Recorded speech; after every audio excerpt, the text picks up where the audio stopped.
ஒன்றிய பணிபுரிய அண்ணன் வாசுதேவன் அண்ணன் அவர்களே, நமது மச்சான் தெற்கு ஒன்றிய செயலாளர் மனோகரன் அவர்களே மற்றும் நகர செயலாளர் அவர்களே, சிறப்பு அழைப்பாளராக வருகை புரிந்துள்ள மாவட்ட மாணவர்களுடைய அமைப்பாளரும் முதுகுளத்தூர் தொகுதியினுடைய பொறுப்பாளருமான சி வேல்முருகன் அண்ணன் அவர்களே மற்றும் மாவட்ட மகளிர் அணியினுடைய அமைப்பாளர் அக்கா தமிழ்செல்வி போஸ் அவர்களே, மாவட்ட விவசாய அணி அமைப்பாளர் ஐயனாரன் அவர்களே, மாவட்ட விவசாய தொழிலாளர் அணி அமைப்பாளர் அண்ணன் நாகரத்னன் அவர்களே மற்றும் நிறைய பேர் வந்திருங்க. எல்லாருடைய பெயர்களை விழித்ததாக எண்ணிக்கொள்ளுங்கள்.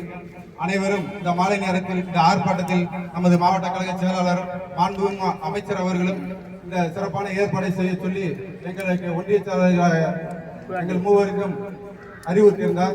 அதோடு நமது நகர செயலரும் சேர்ந்து இந்த ஆர்ப்பாட்டத்தை சிறப்பாக ஏற்பாடு செய்துள்ளோம். இந்த சிறப்பான ஏற்பாடுக்கு பாதுகாப்பு வழங்கிய நமது காவல்துறை அதிகாரி அவர்களுக்கும் நமது தொலைக்காட்சி நிறுவனர்கள் மற்றும் ஊடகவியல் நண்பர்கள் அனைவருக்கும் இந்த மாலை நேரத்தில் வணக்கத்தை தெரிவித்துக் கொள்கின்றேன். இந்த ஆர்ப்பாட்டத்தின் நோக்கம் ஆளுங்கட்சியில் என்னடா ஆர்ப்பாட்டம் திமுக செய்து எல்லாரும் நினைக்க வேண்டாம்.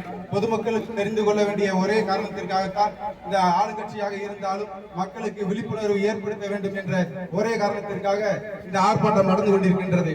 நம்மளுக்கு வர வேண்டிய நமது கல்வியில் வழங்க வேண்டிய நிதியுதவியை 3200 கோடியை தர மறுக்கிறது மோடி அரசு. ஜிஎஸ்டி என்ற பெயரில் நாம் 8% முதல் 28% வரை நாம் வாங்கக்கூடிய பொருட்களுக்கு மத்திய அரசுக்கு வரி கட்டுகிறோம். ஆனால் அவர்கள் திருப்பி வழங்குவதோ என்னமோ வெறும் 0.75% தான் நம்மளுக்கு. இப்படிப்பட்டது மட்டுமல்ல, விவசாய பெருங்குடி மக்கள் இப்போது ஒரு தமிழக அரசுக்கு மட்டும் நிதி வழங்காம நம்ம விவசாயிகளவே டோட்டலா இந்தியா மக்களுடைய விவசாயத்தை பாதிக்கிற மாதிரி மோடி அரசு அமெரிக்காவோட ஒப்பந்தம் போட்டிருக்காங்க. அந்த ஒப்பந்தம் என்ன ஆகும்னா, நம்ம பொருள் அங்கே வெளிநாட்டு போய் விற்க போனோம்னா நம்ம உற்பத்தி ஆகக்கூடிய பொருளுக்கு 18% வரி போடுறாங்க அமெரிக்காவில். ஆனா அமெரிக்காவுடைய விவசாய பொருள்கள் இங்க தமிழ்நாட்டில் விற்கிறோம்னா 0%.